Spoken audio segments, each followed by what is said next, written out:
yes စပင်ကထောက်လာတာရှိရဒါမှမဟုတ်လို့ရှင်လဲဝါတာရှိရเนาะသူ့ပေါ်မှာမူတည်ပြီးတော့အဲ့တော့အခု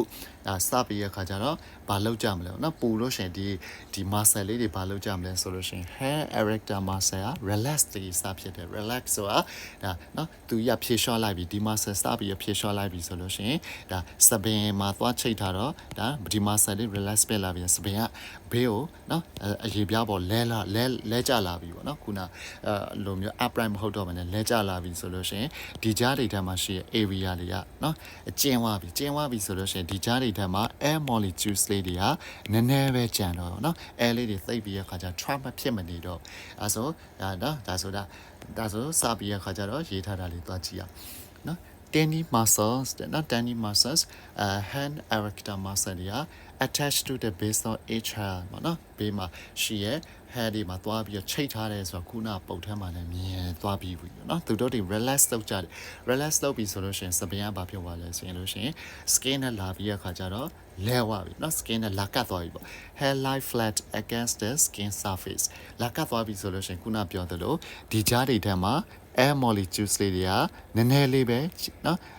try လုပ်နိုင်တော့တယ်ပေါ့ဒါဆို only a thin layer of hair is trapped next to the skin so နော် air molecules တွေနည်းနည်းလေးပဲရှိ ash နည်းနည်းလေးတွေဖြစ်သွားလေ air ဆိုတာဘာကြီးလဲဆိုရင် poor conductor heat နော် less insulation ဒါဆို air များရှိနေလို့ရှင်အဲ့ဒီထက်မှသာများနေပြီဆိုလို့ရှင်အပူအသိပ်ပြီးတော့ loss မဖြစ်နိုင် heat loss တွေနေပါတယ်နော်ဒီမှာအခုကစပယ်မွေးတွေကလဲကျလာပြီဆိုတဲ့အခါကျတော့ဒီကြားမှာ air လေးတွေကနည်းနည်းလေးပဲ trap ဖြစ်နေတဲ့အခါကျတော့ဒါဆိုဒါ heat ကအများကြီးအပြင်ကို heat loss လုပ်လို့ရသွားပြီပေါ့နော်ဒါဆိုတာရေးထားတာ air ဆိုတာ poor conductor of heat ဖြစ်တယ်နော်ဒါဆိုအဲ့ဒါကြောင့်မလို့ less insulation ဆိုတာအပူတွေကနည်းနည်းလေးပဲအပူကနေရဲ့သဘောအနေနဲ့ပဲလုံနိုင်တော့တဲ့အတွက်ကြောင့်မလို့ခန္ဓာကိုယ်ကနေ more heat is lost from the body ဖြစ်မယ်အဲဆိုဒီဟာကျတော့လူတွေမှာသိပ်ပြီးအသုံးမတက်ပါဘူးဘာလို့လဲဆိုလူတွေမှာကျတော့အမွေးတွေကနော်သိပ်မထူးပေါ့နော်တချို့ animals တွေလာအဲ့တော့ရေးထားတာလေးတစ်ချက်ဖတ်ကြည့်အောင် not very affected the humans ဘာလို့လဲဆိုရင် hair not very large လူတွေမှာစပယ်မွေးတွေသိပ်မရှိလို့ဘယ်လိုမျိုးလူတွေမှာဘယ်လိုမျိုး animals တွေမှာဖြစ်မယ်ဆို very affected တဲ့ furry animals တွေပေါ့နော်ဥပမာဆို bats တွေcats တွေ dogs တွေမှာကျတော့အမွေးထူတယ်ထူတဲ့အခါကျတော့သူတို့ကကျတော့ဒါအေးတဲ့ရာသီဆိုသူတို့ကနော်အမွေးမြင့်လေးတွေတုပ်ပြီးတဲ့အခါကျတော့ဒါနော်သူတို့ဒီခုနပြောသလိုပေါ့နော်အဲ့ဒီပို့ပြီးတော့ trap ဖြစ်နေအောင်ဆိုတော့သူတို့လှုပ်ထားလို့ရတယ်နော်ဒါဆိုတာ mammals တွေမှာတော့ပို့သုတ်တယ်ဒါနော် fairy mammals တွေမှာပို့သုတ်တယ်လူတွေမှာကျတော့စပယ်မွေးတွေကနော်ခုနပြောတဲ့အကောင်တွေလောက်မရှိရတဲ့အတွက်ကြောင့်မလို့သိပ်ပြီးရခါကျတော့ erector muscle တွေ relax လုပ်ပြီးတော့လှုပ်တဲ့ဖြစ်စရာသိပ်ပြီးတော့အကျိုးမရှိဘူးC မှာတော့ vasodilation vaso ဆိုတာ vessel ပြောတာသွေးကြောလေးတွေ dilation ဆိုတာကျဲသည်ပေါ့နော်သွေးကြောတွေကျဲမယ်တဲ့အဲ့တော့သွေးကြောတွေကျဲပြီးရခါကျတော့အပူတွေဘယ်လိုလွတ်ထုတ်လဲဆိုတဲ့ဖြစ်စဉ်ကိုကြည့်ရအောင်အဲ့တော့ဒီမှာဆိုပုံလေးပြထားပါတယ်နော်ဒီမှာ vasodilation ဆိုလို့ရှိရင်သွေးကြောလေးတွေ dilate ဆိုတာနော် vaso ဆိုတာ vessel လို့ပြောပြီးသွားပြီ dilation ဆိုတာကျဲသည်သွေးကြောလေးတွေကျဲတယ်ပူလို့ရှိရင်သွေးကြောလေးတွေပွားပြီးတော့ကျဲလာတော့သွေးကြောလေးတွေကျဲလာပြီဆိုရင် blood flow တွေအများကြီးစီးလာလို့ရ skin surface တွေမျက်နှာပြင်ပေါ်ဒီနော်စီးလာလို့ရဆို blood flow နဲ့တူဘာတွေပါသဲလာလဲဆိုလို့ရှိရင် heat တွေပါသဲလာပြီးတော့ခန္ဓာကိုယ်ပြင်ပေါက် heat တွေ radiate လောက်ထားလိုက်လို့ရှိရင်ဒါ heat loss တွေများများဆဆဖြစ်သွားတယ်ပေါ့နော်အဲဆိုခန္ဓာကိုယ်ကအေးသွားမှာပေါ့အဲ့တော့ပူလို့ရှိရင်ဘာဖြစ်လဲဆိုရင်သွေးကြောလေးတွေပွာလာမယ်ကျဲလာတယ်ဆိုလို့ရှိရင် blood flow တွေအားကောင်းလာမယ်ဆိုလို့ရှိရင် blood flow နဲ့တူ heat တွေခန္ဓာကိုယ်ပြင်ပေါက် radiate ဖြစ်သွားမယ် heat loss တွေများသွားခန္ဓာကိုယ်အေးသွားမှာနော်အဲစာထဲမှာရေးထားတာကိုတစ်ချက်သွားပြီးကြည့်ကြရအောင်အဲ့တော့ vasodilation arteriole ဆိုတာ small artery လေးတွေပြောတာเนาะ arteriole တွေဒါတော့ဒါလေးဆိုလို့ရှိရင်ဒါ arteriole တွေပေါ့နော်ဒါလေးဆိုလို့ရှိရင် arteriole တွေခွဲထုတ်လာတဲ့ capillaries တွေပေါ့နော်ဒါဆိုတာ arteriole တွေ capillaries တွေပြထားတာအဲဆို arteriole တွေဘာဖြစ်လာမလဲဆိုလို့ရှိရင်เนาะ lead to capillaries to endodermis dilate เนาะ dilate တွေဖြစ်လာမယ်ကျဲလာမယ်เนาะကျဲလာလို့ရှိရင်ခုနပြောပြီးသွားပြီဒါများဆဆ blood flow လေးတွေအားရပါရစီးလို့ရပြီဆိုတော့ more blood flow through the capillary loose near the skin surface blood flow နဲ့တူဘာတွေပါသဲလာလဲဆိုလို့ရှိရင် heat တွေသဲလာတာကိုခန္ဓာကိုယ်တွင်းမှာရှိတဲ့ heat တွေအဲဆို more heat radiated from the surface of the skin to the air and finally body cools down နော်ခန္ဓာကိုယ်ရအေးသွားမယ်နော်ဒါဆိုများကျယ်ဝါလေး blood flow များရောက်လာလေး heat radiation ပုံများလေခန္ဓာကိုယ်အေးဝလေပေါ့ဒါဆိုတာပူလို့ရှင်ခန္ဓာကိုယ်ကဘယ်လို respond လုပ်လဲဆိုတော့သုံးချက်ပြောပါတယ် sweat gland လေးတွေအလုပ်စားလုပ်တယ်နော်များချွေးပြလေဒါ gas ကနေနော် liquid state ကနေ gas ဖြစ်ကိုကူးပြောင်းမယ်ဆို heat တွေအများကြီးသုံးလိုက်ရတဲ့အခါကျတော့ခန္ဓာကိုယ်အေးဝမယ်နောက်တစ်ခု B နော် muscle လေးတွေအလုပ်ပြီးတော့ relax စလုပ်တယ် relax လုပ်တော့ဒါဆို hair တွေက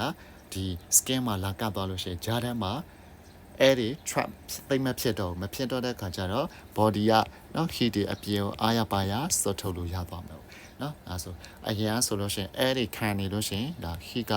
အပြင်ကို heat loss ဖြစ်ဖို့တိတ်မလွယ်ဘူးနော်ကိုကစပင်လေးက skin မှာလာကတဲ့အတွက်ကြောင့်မလို့ဒါ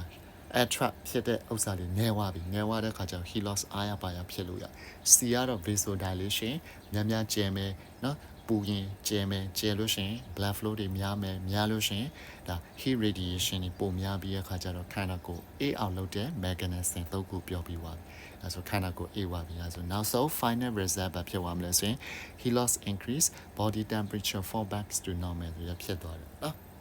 တော့ခုနပြင်းနေရဲ့37 something ကနေကို37 degree celsius ကိုပြန်ကျသွားမယ်ပြန်ပြီးတော့ normal ကို control ပြန်ရောက်သွားပြီပေါ့နော်အဲဆိုအခုပူတဲ့ကိစ္စပြောပြီးသွားပြီဆိုလို့ရှိရင်အေးလို့ရှိရင်ရောခန္ဓာကိုယ်ဘယ်လို response လုပ်တယ်ဆိုဆက်ပြီးတော့စီခရီးဆက်ကြမှာပေါ့နော်အဲဆို for the body temperature ဥမာ37နော် point something ပေါ့နော်အဲ့လိုမျိုး36 point နော် something ပေါ့အဲ့လိုမျိုးကြာသွားပြီဆိုလို့ရှိရင်37ပြန်ရသွားဘယ်လိုပြန်ပြီးဆွဲတင်မလဲဆိုတော့ပြောထုံးစံတိုင်းပေါ့ခန္ဓာကိုယ်ရဲ့ body temperature changes တွေဖြစ်လို့ရှိရင် brain မှာရှိရ hypothalamus ကတိသွားတယ်ပေါ့နော် brain မှာရှိ hypothalamus က detach decrease in core body temperature တိသွားပြီဆိုရင်ခုနလိုပဲ nervous system နေတစ်စင် information တွေ skin စီကိုပို့လို့မယ်ပို့ပြီးရခါကျ skin မှာ changes တွေပြန်ဖန်တီးကြမယ်ပေါ့နော်အဲဆို nerve impulse sent to the skin muscles တွေ organs တွေစီပို့လို့မယ် response တွေစဖြစ်မယ်ဖြစ်လို့ရှိရင်ဘာဖြစ်မလဲဆိုရင် reduce heat loss တွေဖြစ်မယ်ဖြစ်လာလို့ရှိရင် body temperature normal စီပြန်ပြီးရခါကျတော့ရောက်သွားမယ်ပေါ့အဲ့တော့သူ့မှာကျတော့ changes ၄ခုဖြစ်ပါမယ်เนาะ A ကတော့ vaso constriction vaso ဆိုတာ vessel ကိုပြောတာ constriction ဆိုတာကျင်းတယ်ပေါ့နော်ခုနပြောပြီးသွားပြီပူလို့ရှင်သွေးကြောလေးတွေကျင်းတယ်ကိုကအေးလို့ရှင် skin မှာရှိတဲ့သွေးကြောလေးတွေကကျုပ်သွားတယ်နော် constrict ဆိုတာကျုပ်သွားတယ်အဲဆိုပုတ်ထဲမှာသွားကြည့်ရအောင်နော်ဒီပုတ်လေးပေါ့အဲဆို vaso constriction ဖြစ်သွားတဲ့ပုတ်လေးပေါ့နော်ဒီဘက်မှာအဲ့တော့သွေးကြောလေးတွေကျုပ်သွားပြီဆိုလို့ရှင် blood flow လေးတွေကသိပ်မစီးတော့အပေါ်တက်လာလို့မရတော့ဒီမှာကျင်းပြီးရခါကျတော့ကျုပ်နေပြီဆိုတော့နော် blood flow လေးတွေအပေါ်တက်လာလို့မရတော့ blood နဲ့တူတူ heat loss တွေသိပ်မဖြစ်တော့ဘူးဒါဆိုခန္ဓာကိုယ်မှာဒါ heat ကို conserve လုပ်လိုက်တဲ့သဘောမျိုးနော်အဲဆို blood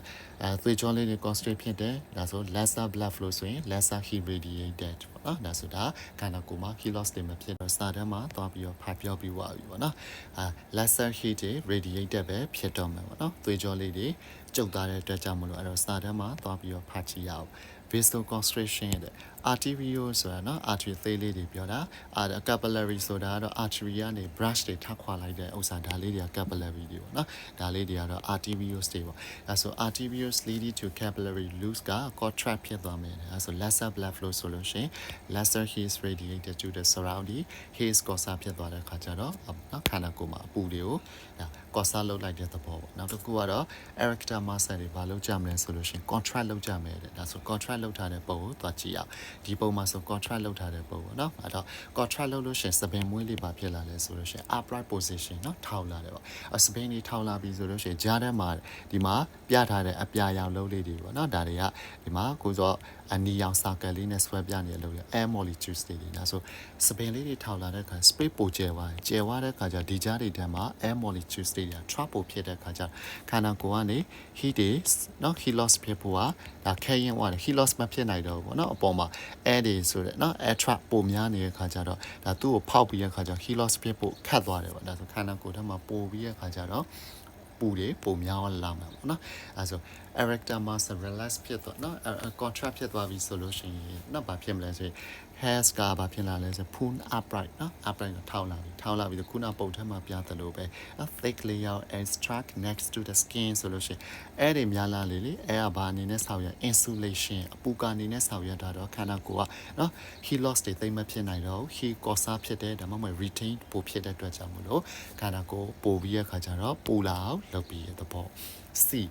ကတော့ shivery ဆိုချမ်းတုံလာနော်ချမ်းတုံတယ်ဆိုရင် mechanism သူရေးထား skeletal muscles contract and relax rapidly နဲ့ involuntarily တဲ့ချမ်းတယ်ဆိုလို့ရှိရင်စောင်းရသည်မှာကွယ်စောင်းရသည်မှာချမ်းနော်ချမ်းရင်တော့ကိုယ်တိုင်ကိုယ်ကြလည်းခံစားဖို့ရပါတဲ့ကိုက်နဲ့တုံလာတဲ့သဘောပါအဲ့တော့ shivery the muscle တွေ contract relax လောက်လာတဲ့သဘောဆိုလို့ရှိရင် muscle တွေအလုံးလုံးတွေ muscle တွေထဲမှာ metabolism နော်ဒီမှာ respiration rate ဒါကြာမြင့်ဆိုလို့ရှိရင် metabolism နော်မျက်စိထဲမှာမြင်အောင်လား metabolism တွေအရာအလုံးလုံးရ